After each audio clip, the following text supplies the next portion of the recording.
오늘 주신 말씀은 성경의 제일 마지막 부분이에요. 성경이 제일 마지막 부분이고, 이 결론을 내려주는 그런 말씀이라고 볼 수 있습니다. 그러면서 16절, 17절, 18절은 각각 다 이렇게 짤막짤막하게, 이거 잊어버렸다. PS 하듯이, 추신하듯이, 내가 잊어버렸는데 뭐, 누구에게 뭘 어떻게 해줘라. 편지 밑에다가 하나 더 달듯이, 달아있는 것처럼 보이는 글이 3개, 4개가 있는 거예요. 근데, 그러니까 실제로 마지막은 뭐예요? 지금 이 10절부터 15절까지가 실질적인 마지막 이야기예요. 그래서 성경의 마지막 구절을 제가 지금 읽었다고 볼 수 있습니다. 뭘 말하고 있느냐? 이 글을 내가 누가 보냈고, 우리 사도 바울의 편지도 보면 마지막에 보면 바울의 안부 인사가 나오잖아요. 그런 분위기예요. 근데 여기는 안부는 없어요. 그러나 누가 이 편지를 보내는가에 대한 정확한 이 언급이 나옵니다. 수신자가 누구고 발신자가 누군지에 대한 정확한 언급이 나오고, 왜 편지를 썼는지에 대한 목적이 정확히 나옵니다. 그래서 이 말씀은, 오늘 읽은 말씀은 계시록의 마지막 부분이지만 또 동시에 뭐예요? 성경 전체에, 이 편지가 쓰여지는 거는 한 100년경 정도인데, 성경이 처음 기록되기 시작한 것은 아마도 모세로부터 기원한다고 보여요. 모세가 직접 받은 석판으로부터 출발을 내는 거거든요. 하나님이 직접 써준 십계명 석판이 성경의 출발이거든요. 그때 모세로부터 시작된 거죠. 정확히 언급하면. 성경의 역사야 뭐 이스라엘의 역사야 아브라함부터 시작되지만, 아브라함 시절에는 그런 기록했다는 게 없으니까 최초의 기록이 언급되는 거는 하나님이 돌에 써주신 십계명이에요. 그러니까 그 십계명이 성경의 출발이라고 볼 수 있어요. 그러면 3,500년 전에 지금으로부터, 그러니까 거의 1,400~500년 동안 성경이 기록된 거예요. 이 마지막 요한이 쓸 때까지 그 모든 성경의 이야기의 마지막을 또 장식하고 있는 거예요. 이 글은. 그러니까 절묘하게 그 모든 게 딱 맞았죠. 그러면서 핵심 내용이 뭐예요? 알파요 오메가다. 나는 알파요 오메가다. 이게 오늘 마지막의 이야기의 핵심이에요. 이 마지막 이야기의 핵심입니다. 성경 전체가 말하고 있는 이야기의 핵심을 여기에 담고 있다. 이렇게 또 볼 수도 있습니다. 그래서 이 이야기를 이해하기 위해서는 그 앞에 6절부터 9절까지도 또 함께 이해를 해야 돼요. 그 무슨 얘기냐면, 계시록은 앞에 보면 제일 처음에 환상 중에 본 거거든요. 그리고 예수님이 인자 같은 이가 촛대 옆으로 왔다 갔다 하면서 7 교회에 보내는 편지를 말씀하셨고, 그 다음에 마지막 때 되어질 일들이, 하늘이 열리면서 마지막 때 되어질 일들이 쫙 환상으로 지금까지 보여진 거예요. 그러면서 그 환상이 끝나고 나서 6절에 보면 뭐가 나오냐면, 또 그가 내게 말하길. 여기서 그는 천사예요. 계속해서 여러 가지를 소개하던 천사인데, 천사가 이 말은 신실하고 참된지라, 곧 선지자의 영의 하나님이 그의 종들에게 반드시 속히 되어질 일을 보이시려고 그의 천사를 보내셨다. 그러니까 긴 말인데 한마디로 말하면, 하나님이 선지자들에게 영을 부으셔서 말씀하셨던 그 하나님이 그의 종들에게, 하나님의 종들에게, 여기는 요한이 포함되죠. 요한이 포함되는 하나님의 종들에게 반드시 되어질 일을, 분명히 그대로 일어날 거다 이거예요. 그런 일들을 미리 보여줘서 너희에게 천사를 통해서 미리 보여주기 위해서 이 모든 일을 누가 주관했다고요? 천사를 보내서 하셨다. 이게 계시의 어떤 구조가 나오죠. 요한에게 와서 말하고 뭔가를 보여준 사람은 천사예요. 하나님이 직접 오신 건 아니에요. 하나님이 직접 오셨으면 요한이 그와 대면할 수가 없어요. 모세가 그랬던 것처럼. 하나님이 모세에게는 임재하셨어요. 얼굴을 보면 죽으리라 하셨거든요. 그러니까 그게 좀 다르죠. 근데 요한은 천사와 만났던 거예요. 그러면서 천사를 통해서 많은 예언자들에게, 또는 하나님의 종들에게, 선지자들에게 영으로 말씀하셨던 그 모든 내용들을 말씀하셨던 하나님이 똑같이 나를 통해서, 천사를 통해서 너에게 말해주고 있다. 이런 내용인 것입니다. 이런 말인 것입니다. 그러면서 7절, 보라 내가 속히 오리니 이 두루마리의 예언의 말씀을 지키는 자는 복이 있다. 그러니까 이 예언의, 이 두루마리 예언이 말하고 있는 것들을 지키라는 거예요. 계시록이 말하고 있는 내용들을 주의하고 깨어 있어서 그 말을 경고 삼으라. 그 말을 기준 삼으라는 거죠. 지키라는 말은 그런 의미입니다. 그러면서 이것들을 보고 들은 자는 나 요한이니. 그러니까 기록자가 누구예요? 천사를 통해서 구약 때부터 하나님의 영을 선자들에게 부어서 말씀하셨던 그 하나님이 나에게 천사를 보내셔서 이 모든 것들을 기록하게 한 자는 나다. 요한이다. 요한이 기록했다는 겁니다. 그러면서 내가 듣고 볼 때에 이 일을 내게 보이던 천사의 발 앞에 경배하고 엎드렸다. 그 천사가 막 빛 가운데 있으니까 하나님인 줄 안 거예요. 그 앞에 경배하려고 엎드렸더니 해프닝을 말하는 거죠. 그러면서 그가 내게 말하기를 나는 너와 네 형제 선지자들과 또 이 두루마리의 말을 지키는 자들과 함께 된 종이니 나에게 절하지 말라. 오직 하나님께만 경배해라. 그러니까 영광의 빛 가운데 오는 천사라 어떤 신적인 존재인 줄 알고 절을 하려고 했더니 이게 아니라는 거예요. 천사라는 거예요. 천사들이 우리에게 와서 뭔가를 전달하고 우리를 돌보고 보호하고 있다라는 생각이 바로 여기에 그대로 반영되어 있어요. 천사를 통해서 하나님이 일하신다는 거죠. 그래서 그런 천사가 지금 하는 또 말이에요. 또 제가 지금 읽은 6절과 9절의 이야기, 요한이 오해해서 천사에게 절하려고 하니까 아니다, 난 종이야. 선지자들이나 너희들이나 또 이 기록된 말을 지키는 자들, 지금 우리들이죠. 다 똑같은 우리는 하나님 앞에 종이다. 성경이 가진 독특한 개념이에요. 종.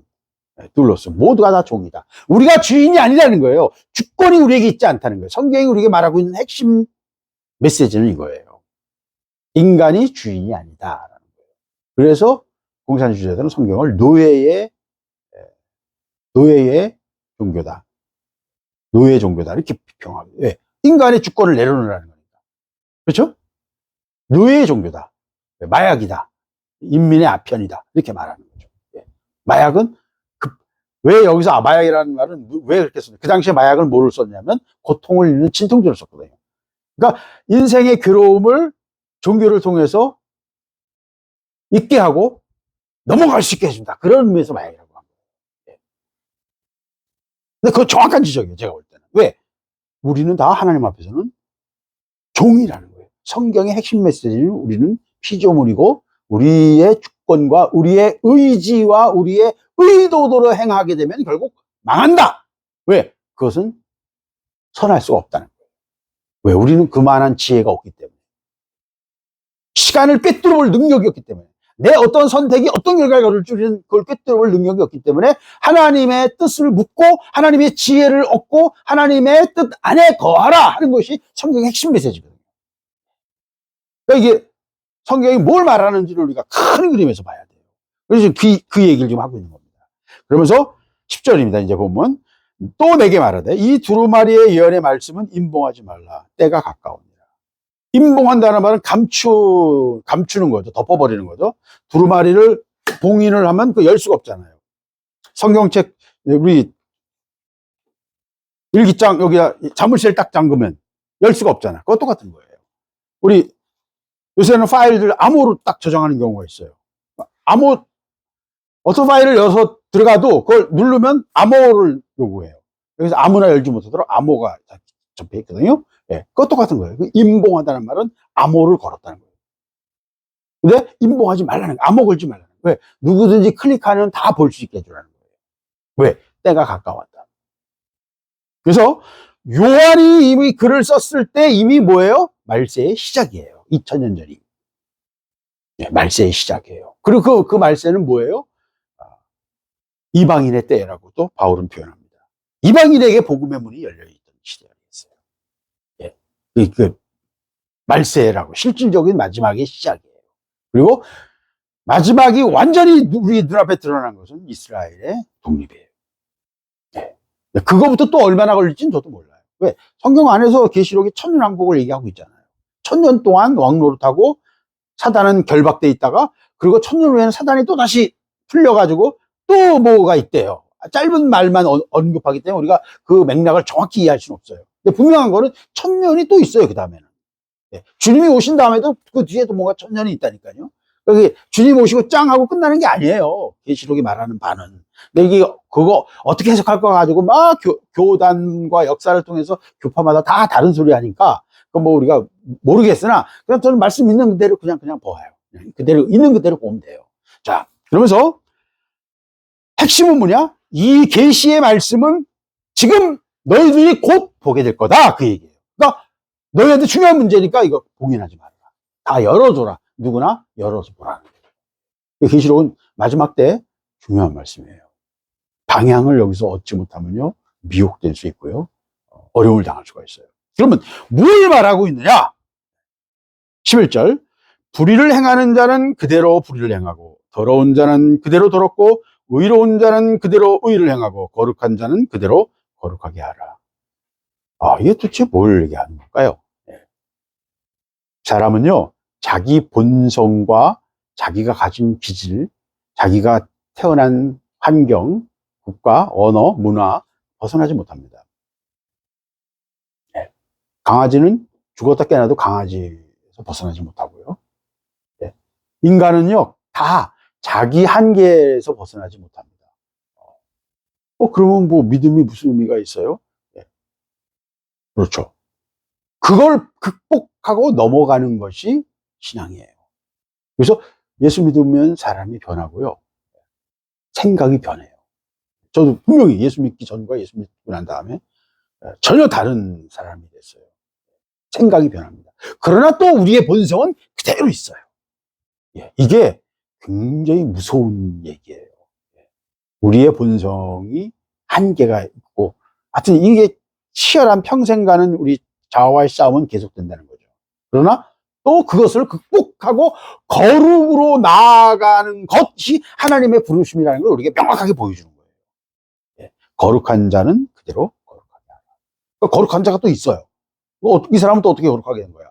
태어나길 거룩하게 태어났나? 아니죠. 변화된 거죠. 그래서 마지막 때가 되면요, 은혜가 약해지고 은혜가 고갈돼요.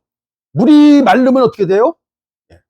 바삭바삭 말라가지고요, 그 전에는 쉽게 넘어갈 수 있었던 문제들이 다 이제는 못 넘어가요.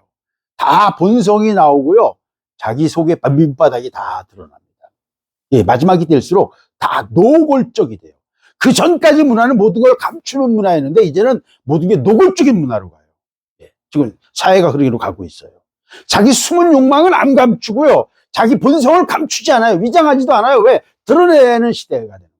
그게 은혜가 떨어져 가면서 점점 어둠이 짙어가면서 이제 그게 그런 식으로 나갑니다. 양심이 마비되는 시대라고 그랬어요. 화인 맞은 시대라고 그랬어요.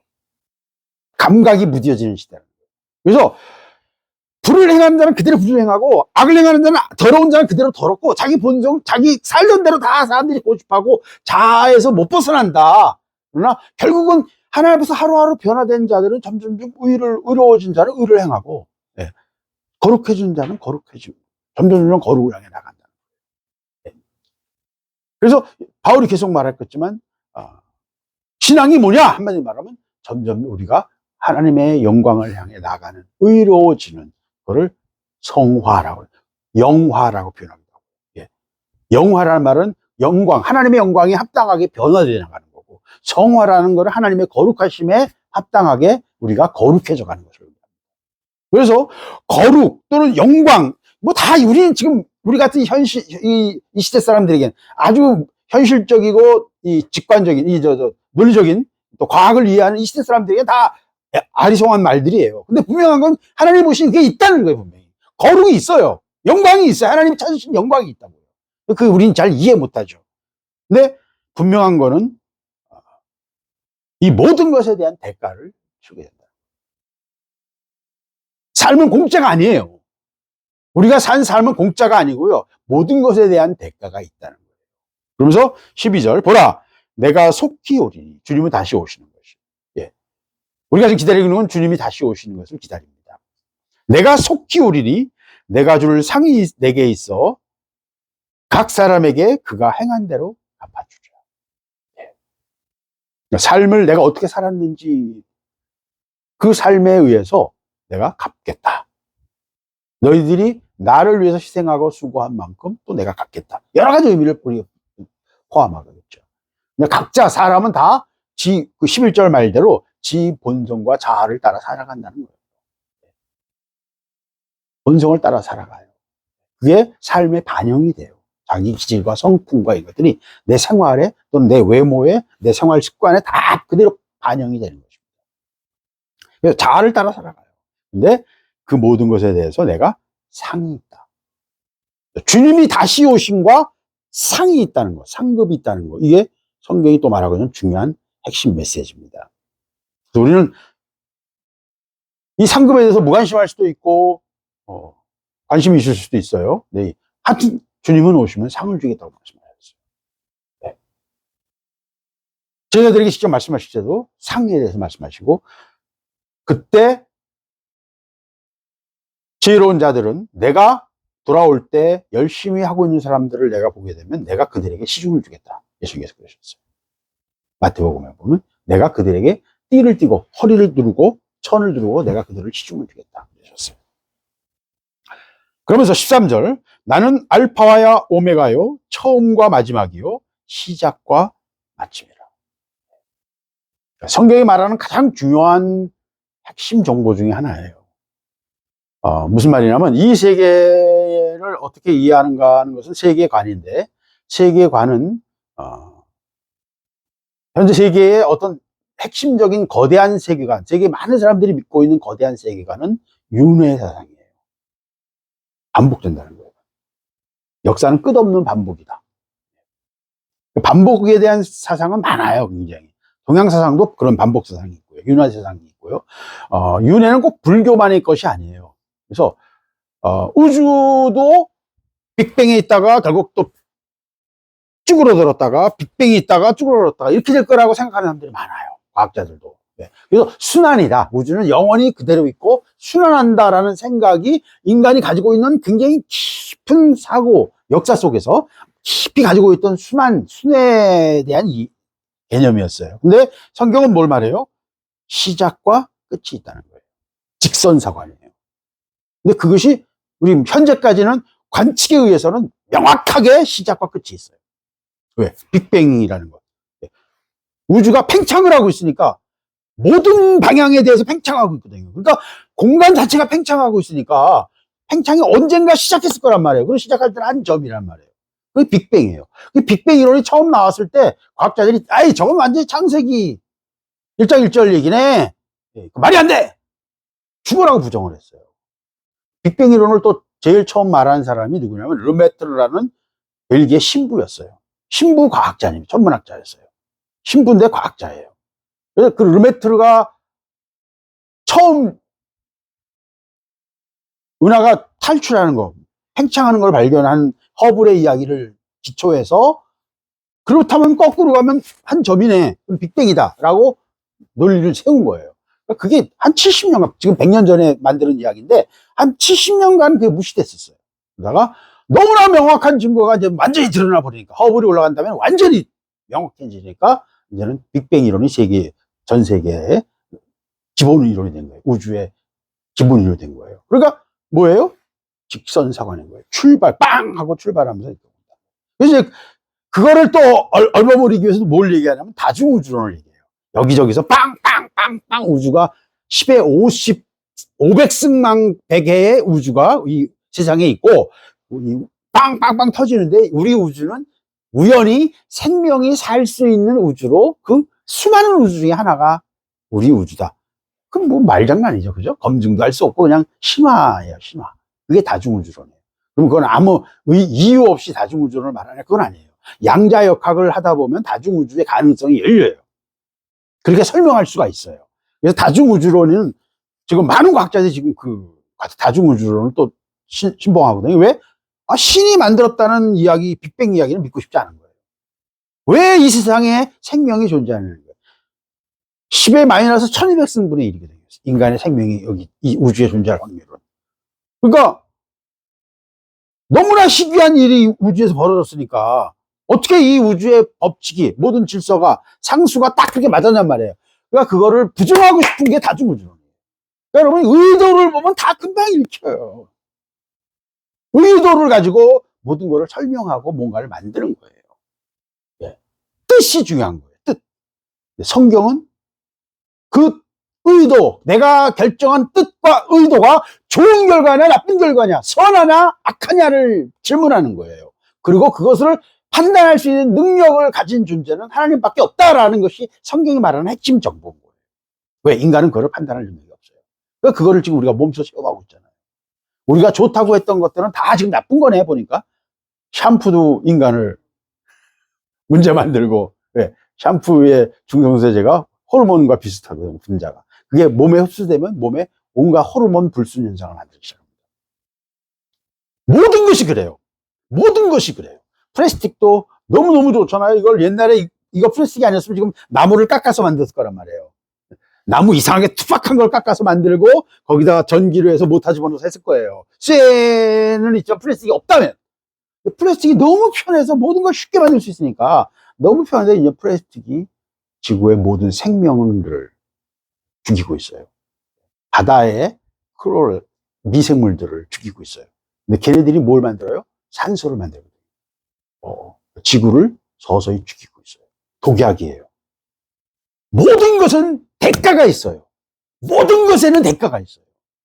그것이 좋은지 나쁜지 선한지 악한지는 인간은 그걸 볼 능력이 없는 거예요. 그래서 잘못된 선택을 하게 돼요. 선악과가 말하고 있는 건 바로 거기인 것입니다. 그래서 나는 알파요 오메가다. 처음과 마지막이요 시작과 마침이다. 내가 만들었고 내가 마친다. 저는 이 세상이 시뮬레이션이라고 해도 하나도 이상하지 않다고 봐요. 이 세상은 거대한 시뮬레이션일 수도 있어요. 이거는 아까 말한 양자역학적인 이유에서 말하는 거예요. 여러 가지 증거가 있어요, 거기에는. 여러 가지 이유로 과학자들은 이 세상이 시뮬레이션일 수도 있다라는 생각을 해요.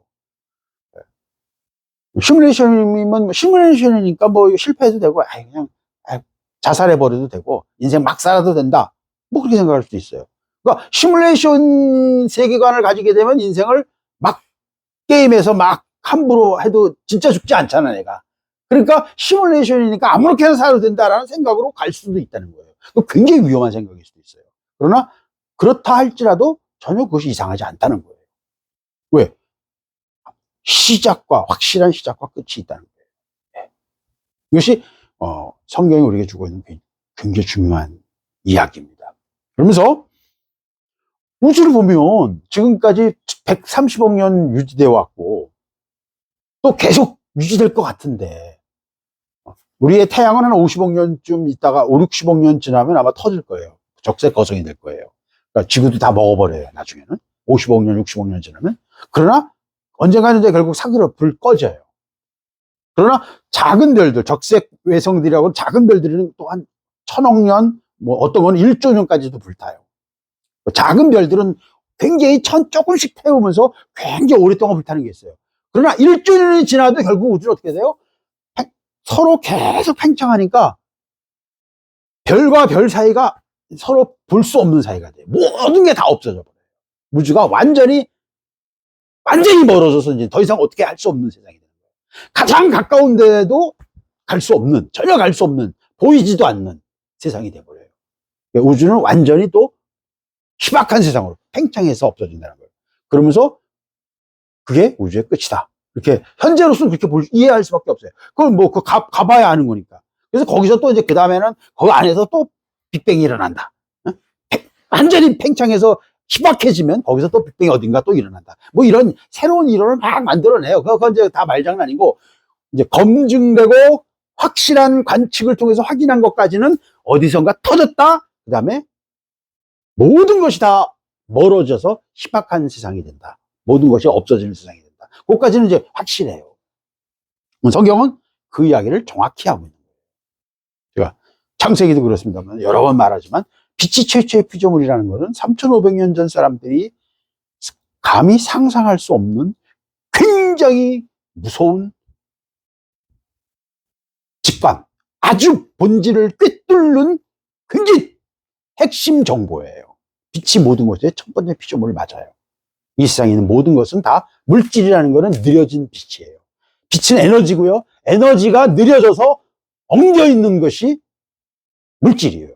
그리고 이 물질은 또 빛으로 환원돼요. 다 태우면 다 빛이 돼버려요. 다 높은 에너지를 주면 다 빛이 돼버려요. 광자로 분해돼버려요. 모닥불을 보면 금방 알 수 있죠. 예. 그거는 거친 예지만, 그렇게 간단한 얘기는 아니지만, 비유하면 그렇습니다. 그렇기 때문에 하나님이 이 모든 것을 만드셨고, 하나님이 마감하신다라는 세계관을 성경은 우리에게 말하고 있는 것입니다. 그리고 그 마지막에 마감을 대비해야 된다. 마감 때 상이 있다. 그러니까 굉장히 고대인들이 가졌던 세계관이에요. 이 똑같은 세계관을 애굽 사람들도 갖고 있었고 바벨론 사람들도 갖고 있었어요. 네. 신 앞에 와서 심판을 받는다.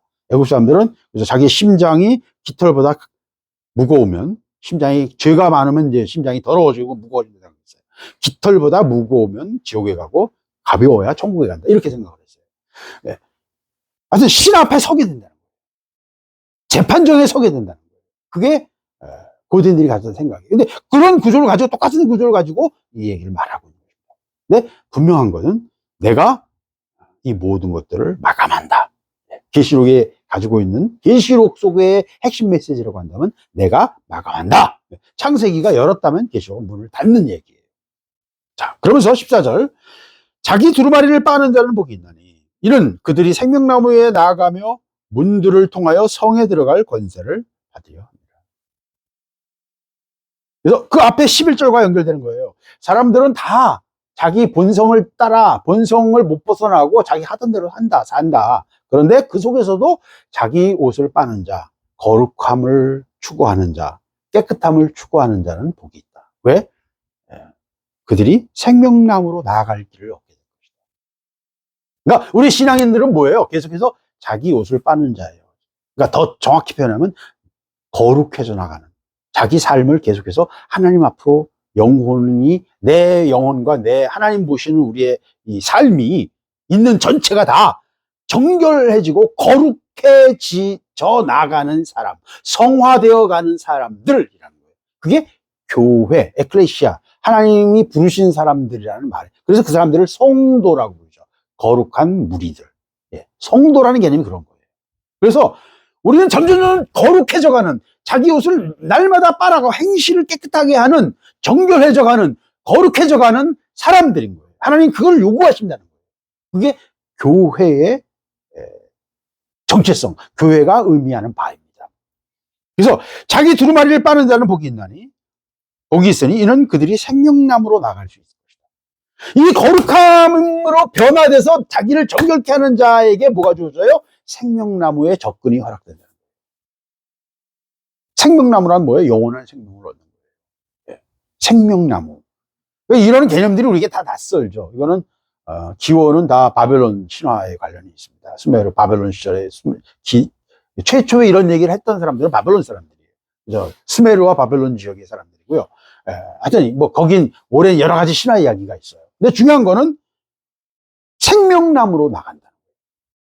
바벨론 신화의 용어와 개념을 이용하셔서 하나님 우리에게 뭔가 정보를 전달하고 계신 거예요. 바벨론 포로를 갔다 오기 전까지 유대인들은 이런 개념 자체를 이해할 수도 말할 수도 없었어요. 그러니까 천사도 말을 못하죠. 왜? 그 사람들이 그런 개념이 없거든. 우리가 가진 그릇이 있어야 거기 개념 속에 천사가 뭔가 계시하잖아요. 그러니까 계시의 그릇을 얻으러 바벨론으로 간 걸 수도 있어요. 내가 볼 때는. 훨씬 후대의 눈으로 볼 때는. 어쨌든 용어와 개념이 굉장히 중요해요.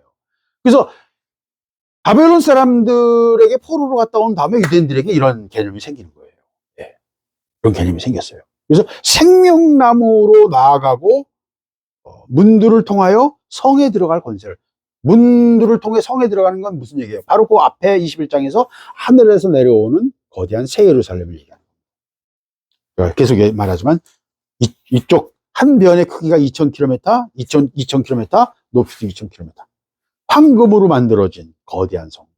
성벽의 두께가 144스타디움, 그러니까 수십 킬로미터야 되는 그런 거대한 금으로 만들어진 큐브예요. 사각형이에요. 근데 한 변이 2000km예요. 2000km면 달의 이 직경이, 반지름이 3000km거든요. 달이. 그러니까 달에 거의 버금가는 3분의 2 정도 되는 거대한 크기인 거예요.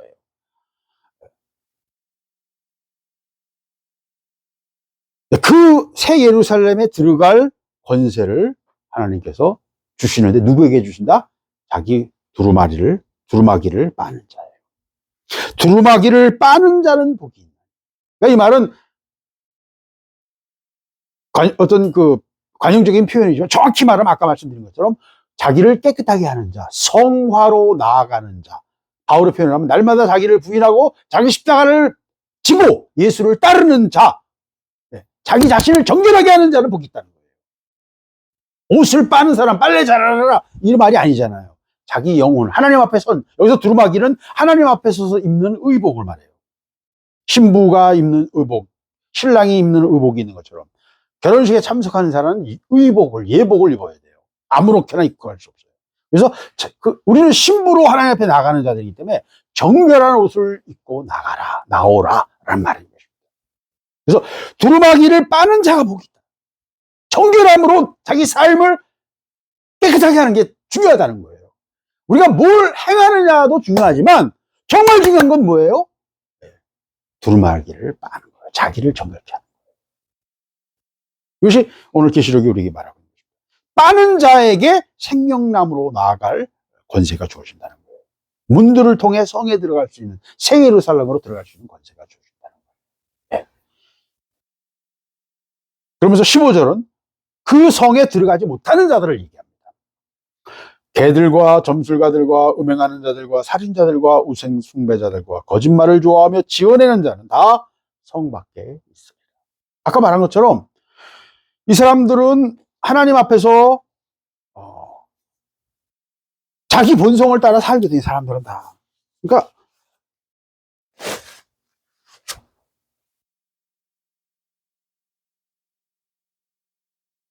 하나님 앞에서 이런 악을 행하는 자들은 하나님이 걸러내신다는 거예요. 걸러내시다. 이게 참 우리한테는 굉장히 어렵죠. 예수 믿으면 예수의 피로 우리가 구원받지 않습니까? 예수 믿으면 우리 구원받는 건데, 그럼 예수 믿고 나서도 계속 악을 행합니까? 네. 그 악을 행하면 하나님 앞에서는 성이 못 들어간다는 거예요. 정결로 변화돼서 정결함으로 나아가라는 거예요. 이것이 오늘 성경이 맡고 있는 굉장히 중요한, 굉장히 긴장이 있죠. 그러니까 구원파가 틀렸어요. 악을 행해도 우리는 예수의 피가 우리를 정결케 하니까 우리는 무슨 악을 행해도 상관없어 라는 게 구원파 핵심 논리인데 그건 틀린 거예요. 왜? 그 악을 행하면 그 사람들은 못 들어간다고. 성에 못 들어간다. 성경 본문이 요한계시록 말씀이 정확하게 그걸 막고 있는 거예요. 그러면서 그러나 우리의 삶은 어떻게 해야 돼요? 정결해야 돼요. 그러니까 여기서 지금 예수 얘기를 일부러 안 해요. 그러면서 정결한 자와 악을 행하는 자를 딱 나누는 거예요. 그러니까 예수의 이름으로 구원받고 악을 행하면, 짐짓 악을 행하면 그 악으로는 하나님 설 수 없다.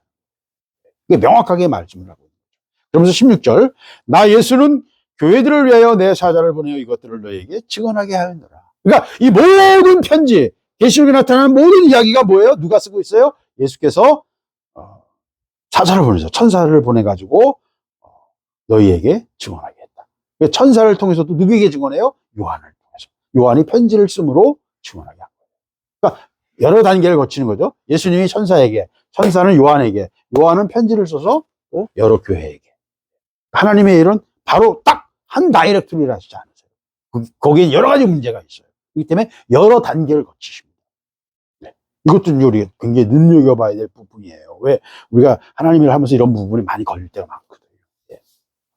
어쨌든 이 모든 것을 증언하게 하는 주체가 누구예요? 예수 그리스도였어요. 그러니까 이 모든 것들을 주관하고 있는 분은 예수 그리스도시다.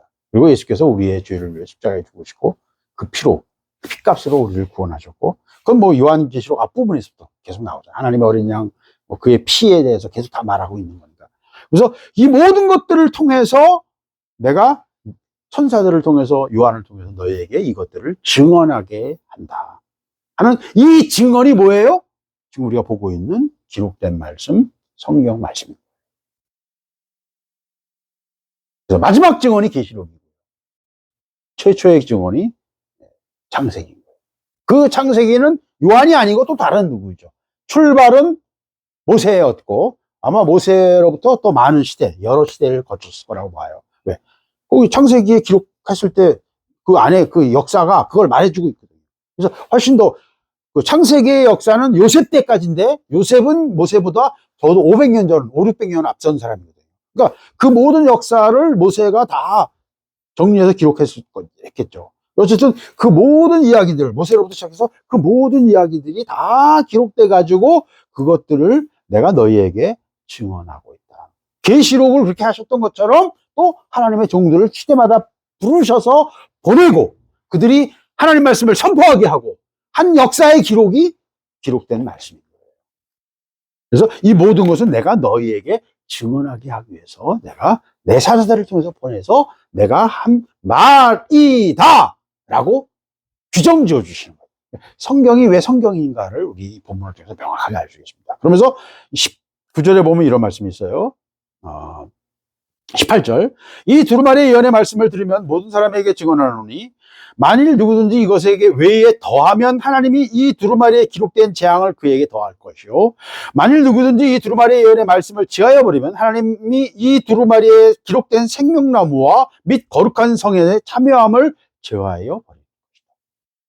그러니까 하나님의 말씀을 더하거나 빼거나 하지 말라. 빼면 천국에 못 가고 더하면 모든 재앙이 너에게 더할 것이다. 그러니까 말씀은 더하거나 빼면 안 돼요. 그러니까 여기서 말씀은 뭐예요? 기록된 말씀이 되는 거예요. 그래서 하나님의 종들을 통해서 하나님은 우리에게 말씀하신다. 그리고 그 종들을 통해서 그 말씀이 기록된다. 기록이 10절에 나오죠. 이 두루마리의 예언의 말씀을 임봉하지 말라. 그러니까 하나님 보여주신 모든 것들을 요한이 보고 기록을 했는데 그 기록은 어떻게 하라고요? 봉하지 말라. 그래서 지금 교회는 2000년 동안 계시록을 봉해왔어요. 왜? 너무 어렵거든. 난해하거든. 봉해왔어요. 그러니까 참 이상하죠. 하나님 말씀을 인간은 꼭 반대로 해요. 그런 게 너무 많아요, 여러분. 이상한. 그러니까 우리의 본성이 얼마나 악하고 우리의 자아가 얼마나 완악한가를 그냥 객관적인 눈으로 잘 보면 금방 보여요, 이런 것들. 우리가 왜 이것들을 못 보는지 난 거꾸로 이해가 잘 안 돼요. 근데 우리는 계속해서 하나님 앞에서 악을 행하고 우리 본성을 따라가고 있는 거예요. 자기 본성을 따라가서 행동하는 게 너무너무 많아요. 그러나 그 속에서도 자기 옷을 빨고 정결함으로 거룩함으로 나아가는 자가 복이 있다 하는 것이 오늘 말씀이고, 말씀 편지의 내용이고, 그리고 이 모든 것들을 기록하여 증언하게 하는 것은 바로 내가 예수께서 내가 천사들을 보내, 내 사자들을 보내서 또 선지자들에게 또는 제자들을 통해서 하나님의 사람들을 통해서 너희에게 증언하는 내용이다 라고 도장을 예수님께서 땅 찍으신 거예요. 그래서 기록된 말씀이에요. 기록된 말씀은 중요합니다. 성경 말씀은 너무너무 중요하고요. 우리에게 유일하게 하나님에 대해서 증거해주는 정보예요. 구원의 소식이에요. 그리고 여기는 더하거나 빼지 말아야 돼요. 이 더한다는 말도 무서운 말이고 뺀다는 말도 무서운 말이에요. 많은 사람들이 성경에서 많은 걸 빼려고 이 시대는 동성애에 대해서 빼려고 그러죠. 노골적으로 이제는 자기 욕심대로 살고 싶은 거예요. 정당화해달라는 거예요. 동성애가 죄다 그러면 재판을 받아요. 왜? 그 사람을 정신적으로 핍박한 죄라는 거예요. 종교적인 이유를 들어서 너 지옥 간다고 그 사람을 정신적으로 고통을 준 죄이기 때문에 감옥에 가요. 이게 지금 이 시대의 법률이고 우리나라도 그 법안이 지금 올라가 있어요. 의회 심의 중이에요. 유럽에서는 이미 이게 보편화됐고요. 미국에서도 보편화됐어요. 빼라는 거예요. 말씀에서 빼라는 거예요. 그게 지금 이 시대에 일어나는 일들이에요. 그래서요, 하나님 말씀의 기준 위에 서는 것이 너무너무 중요합니다. 미혹에서 벗어나려면요, 말씀 위에 서야 돼요. 그것밖에 길이 없어요. 어떤 보장도 없어요. 천사가 와서 아무리 떠들어도요, 그것으로 확증될 수 없어요. 하나님이 우리에게 주신 확실한 증언은 뭐예요? 하나님의 기록된 말씀이다. 이것이 오늘 본문이 우리에게 말하고 있는 핵심입니다. 말씀 위에 서라. 말씀 위에 서라. 그리고 거룩함으로 자기 옷을 빨아라. 하나님 앞에 서서 하나님 앞에 있게 될 예복을 빨라는 거예요. 정결해져라. 거룩해져라. 이것이 오늘 본문이 말하고 있는 우리에게 주시는 명령입니다. 같이 기도하겠습니다.